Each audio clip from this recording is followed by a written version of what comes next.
We would like to pray for all the people who are getting bullied today. Any intentions you would like to pray for? When I was a kid, I used to think that pork chops and karate chops were the same thing. I thought they were both pork chops. And because my grandmother thought it was cute, and because they were my favorite, she let me keep doing it. Not really a big deal. One day, before I realized fat kids are not designed to climb trees, I fell out of a tree and bruised the right side of my body. I didn't want to tell my grandmother about it because I was scared I'd get in trouble for playing somewhere I shouldn't have been. A few days later, the gym teacher noticed the bruise and I got sent to the principal's office. From there, I was sent to another small room with a really nice lady who asked me all kinds of questions about my life at home. I saw no reason to lie. As far as I was concerned, life was pretty good. I told her whenever I'm sad, my grandmother gives me karate chops. This led to a full-scale investigation, and I was removed from the house for 3 days until they finally decided to ask how I got the bruises. News of this silly little story quickly spread through the school, and I earned my first nickname, Pork Chop. To this day, I hate pork chops. I'm not the only kid who grew up this way, surrounded by people who used to say that rhyme about sticks and stones. As if broken bones hurt more than the names we got called, and we got called them all. So we grew up believing no one would ever fall in love with us, that we'd be lonely forever, that we'd never meet someone to make us feel like the sun was something they built for us in their tool shed. So broken heartstrings bled the blues as we tried to empty ourselves so we would feel nothing. Don't tell me that hurts less than a broken bone. That an ingrown life is something surgeons can cut away, that there's no way for it to metastasize, it does. She was 8 years old. Our first day of grade 3 when she got called ugly. We both got moved to the back of class so we would stop getting bombarded by spitballs. But the school halls were a battleground where we found ourselves outnumbered day after wretched day. We used to stay inside for recess because outside was worse. Outside we'd have to rehearse running away or learn to stay still like statues, giving no clues that we were there in grade 5. They taped a sign to the front of her desk that read, "Beware of dog." To this day, despite a loving husband, she doesn't think she's beautiful because of a birthmark that takes up a little less than half her face. Kids used to say she looks like a wrong answer that someone tried to erase but couldn't quite get the job done.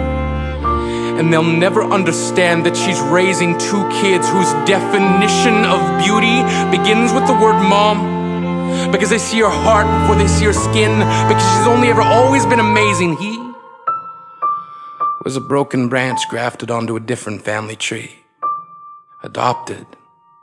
Not because his parents opted for a different destiny. He was 3 when it became a mixed drink of 1 part left alone and 2 parts tragedy. Started therapy in 8th grade.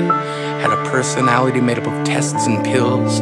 Lived like the uphills were mountains and the downhills were cliffs. 4/5 suicidal, a tidal wave of antidepressants, and an adolescence being called pauper. 1 part because of the pills, 99 parts because of the cruelty. He tried to kill himself in grade 10 when a kid who could still go home to mom and dad had the audacity to tell him, "Get over it." As if depression is something that can be remedied by any of the contents found in a first aid kit. To this day, he is a stick of TNT lit from both ends. Could describe to in detail the way the sky bends in the moments before it's about to fall. And despite an army of friends who all call him an inspiration, he remains a conversation piece between people who can't understand. Sometimes being drug-free has less to do with addiction and more to do with sanity. We weren't the only kids who grew up this way. To this day, kids are still being called names. The classics were, "Hey stupid," "Hey spaz." Seems like every school has an arsenal of names getting updated every year. And if a kid breaks in a school and no one around chooses to hear, do they make a sound? Or they're just background noise from a soundtrack stuck on repeat when people say things like kids can be cruel?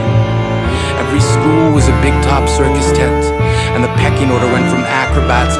tamers, from clowns to carnies. All of these miles ahead of who we were freaks. Lobster claw boys and bearded ladies.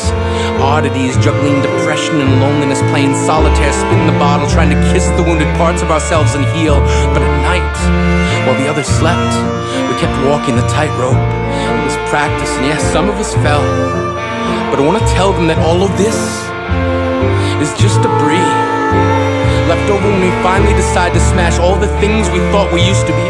And if you can't see anything beautiful about yourself, get a better mirror. Look a little closer. Stare a little longer. Because there's something inside you that made you keep trying despite everyone who told you to quit. You built a cast around your broken heart and signed it yourself. You signed it. They were wrong. Because maybe you didn't belong to a group or a clique. Maybe they decided to pick you last for basketball or everything. Maybe you used to bring bruises and broken teeth to show and tell but never told. Because how can you hold your ground if everyone around you wants to bury you beneath it? You have to believe that they were wrong. They have to be wrong. Why else would we still be here? We grew up learning to cheer on the underdog because we see ourselves in them. We stem from a root planted in the belief that we are not what we were called. We are not abandoned cars stalled out and sitting empty on some highway. And if in some way we are, don't worry. We only got out to walk and get gas. We are graduating members from the class of we made it. Not the faded echoes of voices crying out names will never hurt me. Of course, they did. But our lives will only ever always continue to be a balancing act that has less to do with pain and more to do with beauty.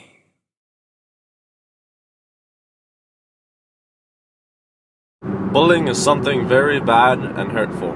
If you have nothing nice to say, don't say anything.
I was thinking today that we're all gonna die one day, and I was thinking of all the things that I take for granted, and sometimes I forget how blessed I am.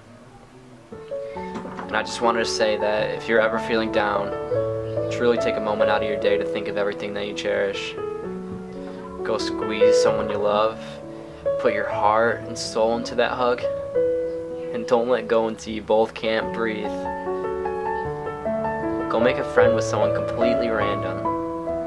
Hold the door open for someone, and if they don't even acknowledge you, just smile.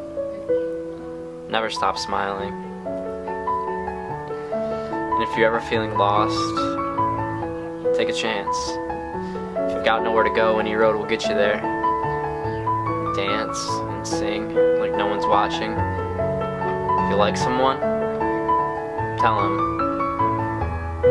Laugh at the stupid jokes only you and your best friend find funny. Laugh until your stomach hurts. And if you've ever been mean to anyone and never got the chance to say sorry, apologize. Life's too short to waste your time being a jerk. And if people are mean to you for no reason, screw them. Be yourself because nobody else can be. And if you want to cry, cry. Let it out. Expectation is the root of all heartache. The best thing to do is to stop thinking and to just let things happen. And if the world ever makes you feel small, look up at the stars and know someone somewhere is doing the same thing. And just because today might have been a terrible day doesn't mean tomorrow won't be the best day of your entire life. You just have to wake up and get there. We learn from experience that we never really learn anything from experience. You never know what's going to happen. And that's the thing about life. You just have to breathe every moment in like it's your last, and never look back, and never regret, and always stay happy.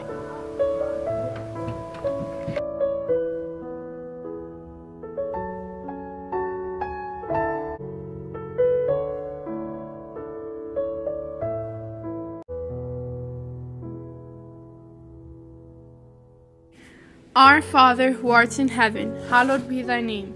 Thy kingdom come, thy will be done, on earth as it is in heaven. Give us this day our daily bread, and forgive us our trespasses, as we forgive those who trespass against us. Lead us not into temptation, but deliver us from evil. Amen.